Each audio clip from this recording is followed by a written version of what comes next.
Morning students, पिछली class में हम मीटर ब्रिज के बारे में पढ़ चुके हैं। मीटर ब्रिज में हमने क्या पढ़ा था कि मीटर ब्रिज की मदद से हम कैसे एक अननोन रेजिस्टेंस को फाइंड आउट कर सकते हैं और कैसे हम रेजिस्टेंसेस को कंपेयर कर सकते हैं। आज की इस क्लास में हम पोटेंशियोमीटर के बारे में डिस्कस करेंगे। पोटेंशियोमीटर में हम कैसे ईएमएफ को कंपेयर करते हैं, कैसे हम बैटरी के इंटरनल रेजिस्टेंस को फाइंड आउट करते हैं, वो सब चीज़ें आज की इस क्लास में हम सीखेंगे। ठीक है, तो ये आज की क्लास आपके लिए बहुत ज़्यादा इंपॉर्टेंट होने वाली है। इसके लिए आपको फुल कंसंट्रेशन के साथ सुनना पड़ेगा, समझना पड़ेगा और जहाँ कहीं भी ज़रूरत हो वहाँ कॉपी पर नोट डाउन करते हुए भी चलना पड़ेगा। ठीक है, चलिए शुरू करते हैं आज का टॉपिक पोटेंशियोमीटर। तो पोटेंशियोमीटर की पहले हम स्ट्रक्चर समझते हैं। इसमें क्या होता है, एक हमारी मीटर स्केल लगी होती है, ठीक है, जो कि 0 से 100 सेंटीमीटर तक की रीडिंग देती है। ये मान लेते हैं 100 सेंटीमीटर तक रीडिंग दे रही है आपकी एक स्केल है। ठीक है, अब यहाँ पे एक वायर लगा होता है इसके पैरेलल, फिर ये कॉपर वायर लगा, ये रेजिस्टेंस का वायर है, कांस्टेंटाइन का या मैग्नीम का रेजिस्टेंस वायर है, ये कॉपर वायर से फिर दूसरा एक रेजिस्टेंस वायर कनेक्ट है, फिर ये कॉपर वायर से फिर एक दूसरा रेजिस्टेंस वायर कनेक्ट है, फिर ये कॉपर वायर है, फिर यहाँ से रेजिस्टेंस वायर कनेक्ट है, फिर ये कॉपर वायर है, फिर ये रेजिस्टेंस वायर कनेक्ट, मतलब ये यहाँ से फिर रेजिस्टेंस वायर कनेक्ट है। इस टाइप की आपकी स्ट्रक्चर होती है। 4 या 5 आपके 100 सेंटीमीटर के वायर कनेक्ट होते हैं, वो आपके रेजिस्टिव वायर होते हैं। ठीक है, अब यहाँ पर मानते हैं, यहाँ पर एक बैटरी कनेक्ट करते हैं, हाई वोल्टेज सप्लाई की बैटरी कनेक्ट करते हैं, यहाँ एक रियोस्टेट कनेक्ट होता है और यहाँ पर एक एमीटर कनेक्ट होता है। एमीटर का पॉजिटिव टर्मिनल बैटरी के पॉजिटिव टर्मिनल से कनेक्ट है, ये बैटरी का पॉजिटिव टर्मिनल है और ये एमीटर आपका कनेक्ट होता है आके इस वायर की पिन से। ठीक है, और ये रियोस्टेट का काम क्या होता है, रियोस्टेट का मेन काम होता है आपके रेजिस्टेंस को चेंज करके करंट की वैल्यू को एडजस्ट करना। ठीक है, यहाँ पे हम करंट की वैल्यू को कांस्टेंट लेंगे। कांस्टेंट वैल्यू करंट की हम कैसे करेंगे, इस रियोस्टेट की मदद से, यानी कि रियोस्टेट को एडजस्ट करके हम करंट की कांस्टेंट वैल्यू करेंगे। ठीक है, रियोस्टेट से हम रेजिस्टेंस को एडजस्ट करेंगे, रेजिस्टेंस के एडजस्ट हो जाने से हमारे करंट की वैल्यू भी एडजस्ट हो जाएगी। ठीक है, ये आपका सर्किट ये कनेक्ट हो गया। अब यहाँ से हम एक वोल्ट मीटर कनेक्ट कर रहे हैं। ठीक है, वोल्ट मीटर का ये पॉजिटिव टर्मिनल, ये निगेटिव टर्मिनल है। अब यहाँ से हम जॉकी कनेक्ट कर रहे हैं, मान लीजिए ये जॉकी कनेक्ट होकर यहाँ पर आई। तो एक्चुअली अब हम समझना चाहते हैं, ये तो कंस्ट्रक्शन है सिंपल, अब हम इसको समझने की कोशिश करते हैं ये एक्चुअली वर्क कैसे करता है, इसके पीछे क्या क्या कॉन्सेप्ट छिपे हो सकते हैं। ठीक है, एक्चुअल में होता क्या है, ये हमारा पोटेंशियोमीटर किस प्रिंसिपल पर वर्क करता है। पोटेंशियोमीटर किस प्रिंसिपल पर वर्क करेगा कि जब हमारे सर्किट में करंट कांस्टेंट होगा। ठीक है, ध्यान से सुनिए, करंट कांस्टेंट होगा। करंट कांस्टेंट कहाँ से होगा, रियोस्टेट की मदद से। सर्किट में करंट कांस्टेंट हो रहा है और दूसरी चीज, जो ये वायर ले रहे हैं, रेजिस्टेंस के वायर, मैग्नीम या कांस्टेंटाइन के वायर जो ले रहे हैं, उनकी लेंथ और उनका क्रॉस सेक्शन एरिया कांस्टेंट होना चाहिए। उनकी लेंथ और क्रॉस सेक्शन एरिया कांस्टेंट होने से क्या होगा, वायर पूरा रेजिस्टेंस होगा ये वो यूनिफॉर्मली डिस्ट्रीब्यूटेड होगा वायर की लेंथ के अक्रॉस। ठीक है, यानी कि पूरा यूनिफॉर्मली रेजिस्टेंस डिस्ट्रीब्यूटेड होगा। ठीक है, अब ये वोल्ट मीटर कनेक्ट है, आपका इसमें करंट जा रहा है आई का, कांस्टेंट करंट जा रहा है। ठीक है, तो अब एक आपने फार्मूला पढ़ा है V = IR। ठीक है, ये पढ़े हैं। अब IR को आपने पढ़ा होगा, R = ρL/A, ये पढ़े हैं। अब यहाँ पर टर्म क्या क्या है, अब देखिए आप, अब हम इसको अगर L को इधर ले लें, I ρ/A। ठीक है, यहाँ से हम क्या देख रहे हैं, हमने करंट को कांस्टेंट किया हुआ, I को कांस्टेंट किया, रो रेजिस्टिविटी है वो ऑलरेडी कांस्टेंट है और A क्रॉस सेक्शन एरिया है वायर का, वो भी हमने बता दिया कि सेम होना चाहिए। ठीक है, इससे आपका कंक्लूजन क्या निकला कि V डायरेक्टली प्रोपोर्शनल है L के, यानी कि जो ये आपका पोटेंशियल ड्रॉप है, पोटेंशियल ड्रॉप लेंथ के डायरेक्टली प्रोपोर्शनल है, यानी कि जितनी आप लेंथ कवर करेंगे जॉकी की मदद से उतना ही ज़्यादा पोटेंशियल का ड्रॉप होगा। ठीक है, यही पोटेंशियोमीटर का प्रिंसिपल है। पोटेंशियोमीटर का प्रिंसिपल क्या है कि जो पोटेंशियल का ड्रॉप है वो लेंथ के डायरेक्टली प्रोपोर्शनल है। ठीक है, अब यहाँ से देखिए, मान लीजिए ये आपका जॉकी है, जॉकी को आपने यहाँ रखा, पहले यहाँ रखा फिर यहाँ रखा। आप जितनी लेंथ कम रख रहे हैं, जितनी लेंथ कवर कम कर रहे हैं, उतना ही पोटेंशियोमीटर में ये जो वोल्ट मीटर लगा हुआ है उसकी रीडिंग कम जाएगी। ठीक है, आप जितनी लेंथ बढ़ाते जाएंगे उतनी ही वोल्ट मीटर की रीडिंग बढ़ती जाएगी। ठीक है, इससे क्या समझ में आ रहा है कि जो आपका वोल्टेज है या पोटेंशियल ड्रॉप है वो लेंथ के डायरेक्टली प्रोपोर्शनल है, यानी कि लेंथ बढ़ेगी तो पोटेंशियल ड्रॉप बढ़ेगा, यानी कि पोटेंशियल डिफरेंस बढ़ने से ये आपकी वोल्ट मीटर की रीडिंग इंक्रीज होगी। ठीक है, अब हम बात करेंगे कि ईएमएफ को कंपेयर कैसे करते हैं। ठीक है, ये प्रिंसिपल आपको सबको समझ में आ गया, कोई डाउट नहीं होना चाहिए प्रिंसिपल पे। अब इस सर्किट को थोड़ा सा चेंज करेंगे हम यहाँ पर हम दो छोटी सी बैटरी लगाएंगे जिनका हमें ईएमएफ कंपेयर करना है। ठीक है, और ये टू वे स्विच है। ये टू वे स्विच का काम क्या होता है, एक बार को हम इस बैटरी को कनेक्ट करेंगे सर्किट में, दूसरी बार को इस बैटरी को कनेक्ट करेंगे सर्किट में, और इन दोनों का हमें जो ईएमएफ कंपेयर करना है तो पहले हम इसको कनेक्ट करेंगे फिर इसको कनेक्ट करेंगे। ठीक है, अब यहाँ पर हम एक गैल्वेनोमीटर भी कनेक्ट करेंगे, जी गैल्वेनोमीटर, और यहाँ पर एक रेजिस्टेंस कनेक्ट कर देते हैं। ठीक है, ये हो गया आर।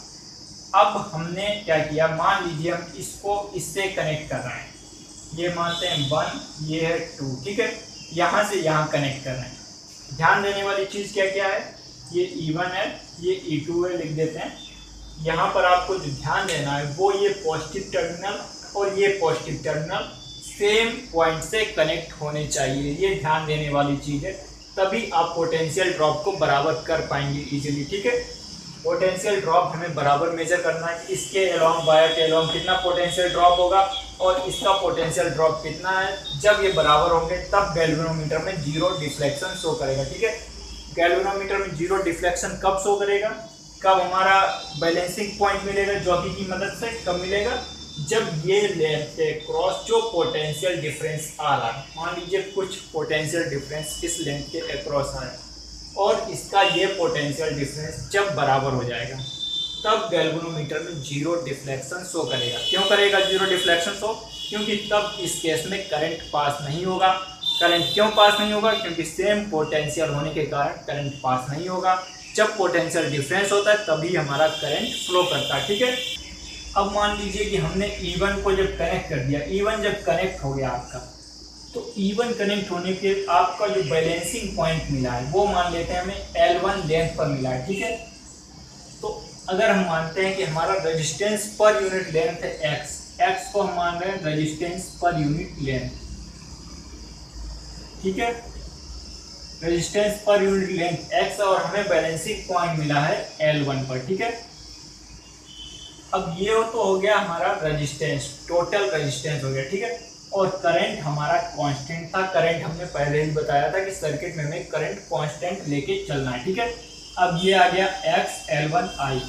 अब वैसे ही अगर हमने E1 को हटा के अब E2 से इसे कनेक्ट कर रहे हैं, जब हम E2 से इसे कनेक्ट कर रहे हैं, E2 से कनेक्ट करिए तब E2 पे बैलेंसिंग पॉइंट हम मान के चल रहे हैं हमें L2 लेंथ पर मिला है। ठीक है, रेजिस्टेंस पर यूनिट लेंथ हम मान के चल रहे हैं x है और L2 पर हमें बैलेंसिंग पॉइंट मिला और I कांस्टेंट है। ठीक है, अब हम EMF को कंपेयर करेंगे। EMF को कंपेयर करने के लिए क्या करेंगे, इनका रेशियो ले लेते हैं। रेशियो लेंगे तो x कट जाएगा, I कट जाएगा, L1/L2 आ जाएगा। ठीक है, यानी कि आप L1/L2 का जो रेशियो होगा वो दोनों बैटरीज के EMF के रेशियो के बराबर होगा। ठीक है, ये क्लियर हुआ आपको।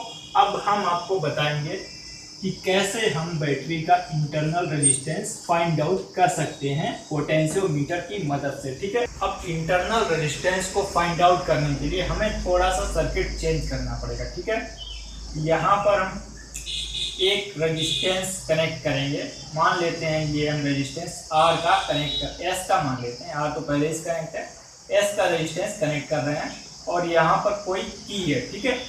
अब ये डायरेक्ट हमने कनेक्ट कर दिया यहाँ से, ठीक है। अभी जब आपने की को क्रॉस नहीं किया है तो जो ये EMF E है वो एक बैलेंसिंग पॉइंट देगा। जब आप बैलेंस करेंगे इसको, EMF E कहीं ना कहीं बैलेंसिंग पॉइंट आएगा। EMF E की वजह से बैलेंसिंग पॉइंट आने का मतलब क्या है कि आपके गैल्वेनोमीटर में जीरो डिफ्लेक्शन होगा कहीं ना कहीं। जीरो डिफ्लेक्शन क्यों होगा? क्योंकि इस सर्किट से करंट पास नहीं करेगा। करंट क्यों नहीं पास करेगा? क्योंकि पोटेंशियल जब ये बराबर हो जाएगा इस वायर के अक्रॉस पोटेंशियल के, तब आपका करंट पास नहीं करेगा और उस केस में आपका गैल्वेनोमीटर जीरो डिफ्लेक्शन कहीं ना कहीं देगा, ठीक है। मान लीजिए गैल्वेनोमीटर ने L1 लेंथ पर जीरो डिफ्लेक्शन दिया, ठीक है। अभी हमने इस की को क्लोज नहीं किया, के वाली की को क्लोज नहीं किया, ओपन है, ठीक है। तो E अब मान लेते हैं X है रेजिस्टेंस पर यूनिट लेंथ और L1 पर हमें कहीं ना कहीं डिफ्लेक्शन दिया है, ठीक है। और I का करंट फ्लो कर रहा है जो कि कांस्टेंट करंट है, ठीक है। ये तो हो गया आपका जब आपका की क्लोज नहीं है। जब हम इस की को क्लोज करेंगे, की के को क्लोज करिए, की के को क्लोज करने से क्या होगा?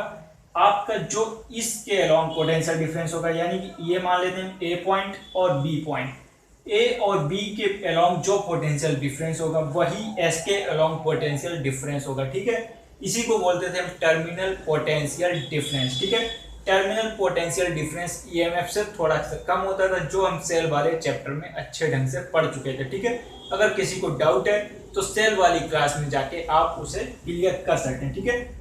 ये मान लेते हैं कोई रेजिस्टेंस एस का, इसके अलोंग जो पोटेंशियल डिफरेंस होगा उसे हम मान ले रहे हैं वी का।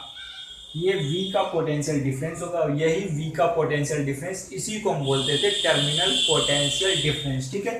तो ये V किस पर होगा? अब जब मान लीजिए इसके अलावा V का पोटेंशियल डिफरेंस आया, फिर आपने जॉकी को बैलेंस किया इस वायर पे। जॉकी को जब बैलेंस किया तो किसी L2 लेंथ पर जाके बैलेंस हुआ। Resistance per unit length same रहेगा, L2 लेंथ आ जाएगी, I सेम रहेगा, ठीक है। अब हमें डिवाइड कर देना है इसको, E upon V equal to हो जाएगा L1 अपॉन L2 के, ठीक है। अब आपने इंटरनल रेजिस्टेंस वाले चैप्टर में एक फार्मूला पढ़ा होगा कि इंटरनल रेजिस्टेंस R इक्वल होता है E upon V minus 1 into जो एक्सटर्नल रेजिस्टेंस यहाँ लगा होता है, यहाँ पर S लगा है तो S का मल्टीप्लाई कर देते हैं तो ये इंटरनल रेजिस्टेंस निकल के आ जाता है, ठीक है। अब यहाँ पर हम इक्वेशन के according L1 L2 equal E upon V के, तो E अपॉन वी की जगह L1 अपॉन L2 रख देंगे, माइनस 1 इंटू एस कर देंगे, तो हमारा इंटरनल रेजिस्टेंस आ जाएगा R1 equal to L1 minus L2 upon L2 into S, ठीक है। ये आपका इंटरनल रेजिस्टेंस का फार्मूला निकल के आ जाएगा, ठीक है। आई थिंक आपको इंटरनल रेजिस्टेंस निकालना और ईएमएफ को कंपेयर करना अच्छे ढंग से आ गया होगा। अब इससे रिलेटेड हम एक छोटा सा न्यूमेरिकल देखते हैं, उसको समझने की कोशिश करते हैं, उससे आपको काफ़ी कुछ हेल्प मिलेगी, ठीक है। अब ये मान लीजिए आपका क्वेश्चन है, यहाँ पर 2 वोल्ट की एक्सटर्नल बैटरी लगी हुई है, ठीक है। अब यहाँ पर 1.5 वोल्ट की एक बैटरी है जिसका हमें इंटरनल रेजिस्टेंस पता करना है, ठीक है। इसके अलोंग एक रेजिस्टेंस लगा है, 9.5 ओम का रेजिस्टेंस है, ये गैल्वेनोमीटर है। जब आपने ये रेजिस्टेंस कनेक्ट नहीं किया हुआ है उस केस में आपका बैलेंसिंग पॉइंट 76.3 सेंटीमीटर पे आ रहा है, ठीक है। जब आपने ये रेजिस्टेंस कनेक्ट कर दिया तब आपका बैलेंसिंग पॉइंट 64.8 सेंटीमीटर पे आ रहा है, ठीक है। इन सब का यूज करके आपको इंटरनल रेजिस्टेंस पता करना है, ठीक है। अब अभी हम जस्ट पढ़े थे इंटरनल रेजिस्टेंस होगा E upon V minus 1 into S, ठीक है। अभी हमने जब वैल्यू पुट करके पता किया था तब क्या आएगा L1 upon L2 minus 1 into H, ठीक है। अब यहाँ पर अगर हम वैल्यू पुट करेंगे, L1 क्या था आपका 76.3, जब आपका एक्सटर्नल रेजिस्टेंस ये कनेक्ट नहीं था तब 76.3 सेंटीमीटर। अब आप डिवाइड करेंगे 64.8 सेंटीमीटर, जब आपका रेजिस्टेंस कनेक्ट हो गया तब माइनस 1 इंटू एस। एस क्या है आपका? ये रेजिस्टेंस है, एक्सटर्नल रेजिस्टेंस 9.5 ओम का, ठीक है। अब आप इसको सॉल्व करेंगे तो आपका आंसर आ जाएगा, ठीक है, निकल के। आप इसको सॉल्व कीजिए अपनी तरफ से, एक बार ट्राई कीजिए।